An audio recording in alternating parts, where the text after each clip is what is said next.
Arpeggios. Our arpeggios this week are going to introduce the 5-5 and the 5-7 of 5.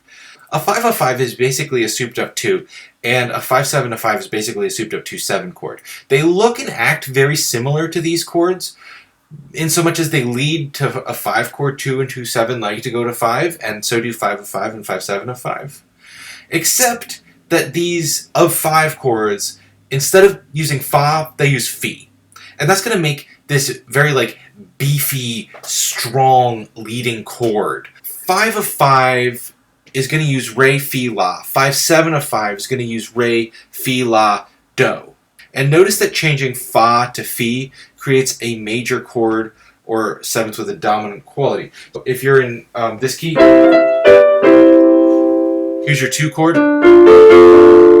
You put a fi in there, and you've got a major triad. You put a do on top of that, and you've got yourself a dominant 7th. Now, because these solfege don't exist in a key, that is, there isn't a fi in a major or minor scale, we're going outside of the major or minor scale, we have to make sense of this chord in a new way.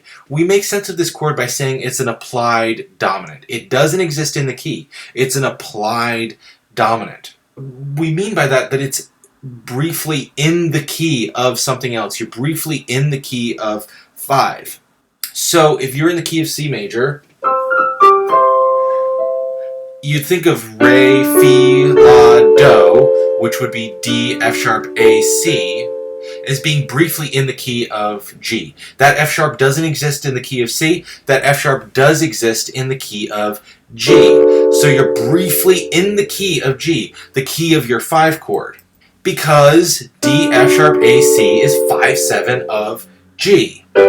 So you're bringing the 5 chord from the key of G. That's what we mean by an applied chord. It's 5 of 5. It's 5 of G. 5-7 of G, or 5-7 of 5, or 5-7 of 5. So re, fi, la, do, or in C major, D, F sharp, A, C is 5-7 of G, which is in that key 5. So 5-7 of 5.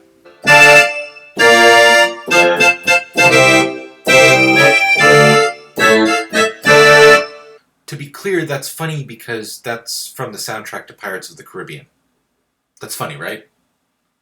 Jenny, that's funny, right?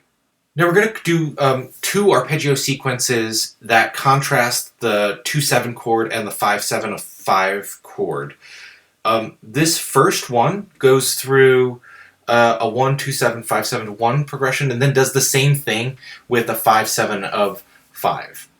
Now let's do it in this key. I'll sing along with you for this time. If you want to try it on your own, you can mute me, or you can do it with me one time and then go back and do it on your own once. Take a moment to think about the solfege that would go with the 2-7 chord. That'll be re, fa, la, do.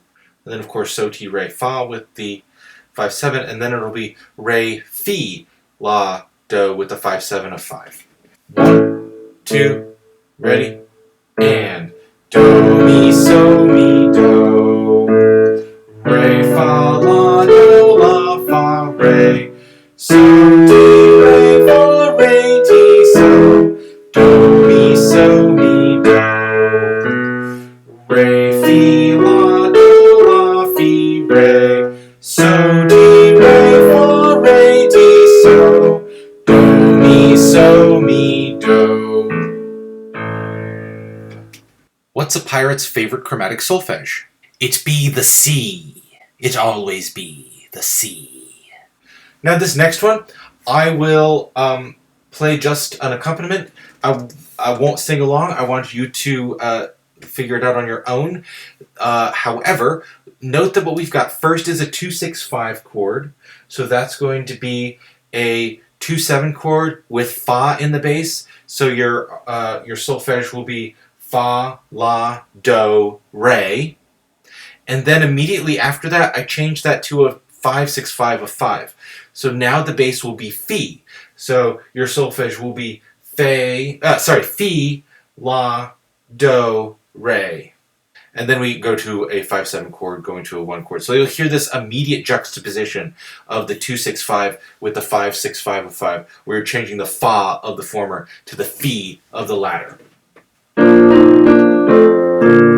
So 1, 2, ready, and.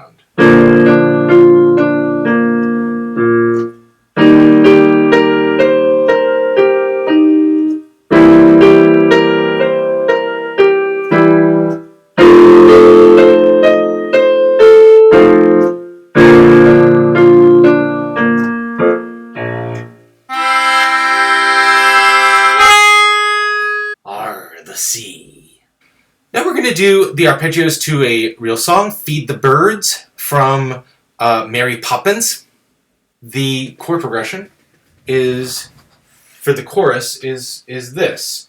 So you've got feed the 3 chord, 4 chord, 2 1 chord, 4 1, 5/7 5 2 5/7 1 and 3 4 1 4 1 6.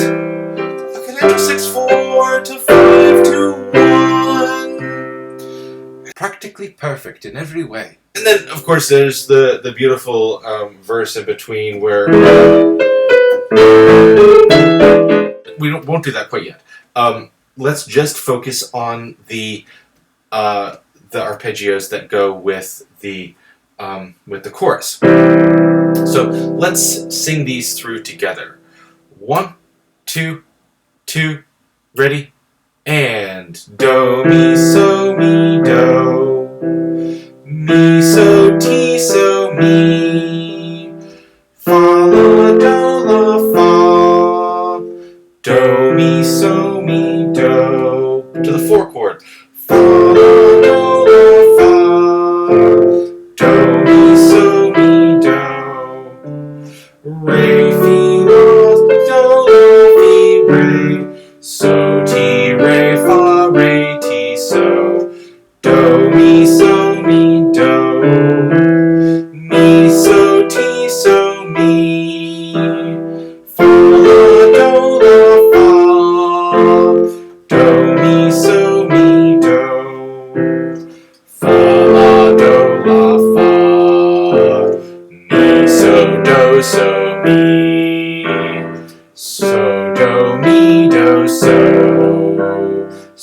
ti re ti so, do mi so mi do.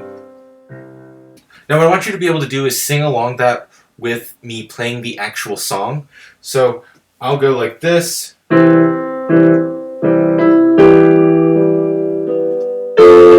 you'll go do mi so ti so mi, right? Along with that. Now here's a nice slow rendition that you can arpeggiate along with. For the dominant sevenths, because we're in 3/4, you might run out of beats. So go all the way up, and then if you need to leave out the solfege on the way down, so if you just need to go re, fi, la, do, la, or something like that, and leave off the end, that's fine to fit it into the 3/4 measure. All right, so here is a nice slow rendition of this that I would like you to arpeggiate the chords along with. 1, 2, 3.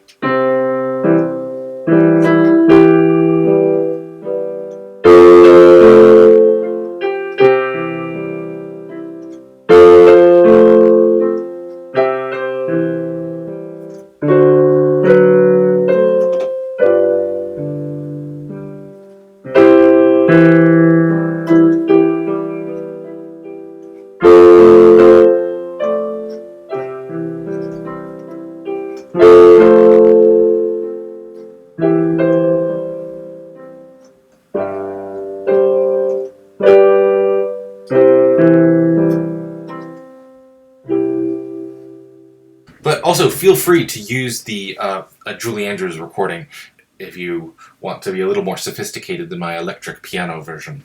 All right, let's end with a summary for what you need to prepare for next week.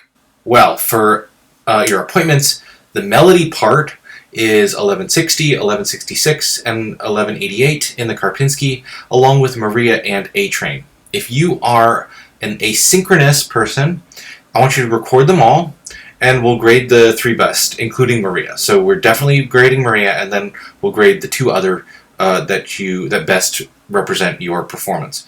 If you're synchronous, we'll ask you to perform 3 of these, 1 of which will be Maria, and then 2 will be randomly selected. So you're always going to be performing Maria, and we'll randomly select 2 others for you to perform. In appointments, you'll also do arpeggios. You'll do those 2 introductory progressions, the one that had 2-7 and then 5-7 of 5, and then the one that had 2-6-5 and then 5-6-5 of 5, and then all the way through Feed the Birds. Now, while you should practice these all on the keyboards, you don't need to perform them on the keyboards this week for your appointments. And while you should practice Feed the Birds with a recording, because it'll add nuance and help situate these exercises in real music, we'll just listen to them in the appointments with you just singing unaccompanied. So I would like you to practice things on the keyboard, and I would like you to practice with a recording, arpeggiating with a recording, but we're not going to test you on that. We will just test you on singing unaccompanied. Finally, there's some homework this week on OWL that you'll upload in Moodle. The quick reaction listening for September 7th to 11th, this is what the assignment's called on OWL. This is a 10-minute assignment. The clock starts when you click the link. Look for the OWL video that I've made to show you how to get into that and how to start that. And so this will just be graded automatically in OWL. You will be able to see your score after the due date, which is September 11th. Dictation for September 7th to 11th is also on OWL. This recording will be available for 5 minutes when you click go. So the clock starts when you click the link on OWL. And then you're going to upload the transcription to Moodle when you're done. There's nothing to upload on OWL. OWL is just to listen to the recording for 5 minutes. When you've written it down or put it into notation software, upload it to the Moodle assignment. Now, if you make a mistake through any of this, I can reset your clock. Just let me know. I realize that this is a new interface, so if you make a mistake, let me know. I'll reset your clock. And, of course, don't forget to journal. How much does a pirate costume cost, and will my employer cover it?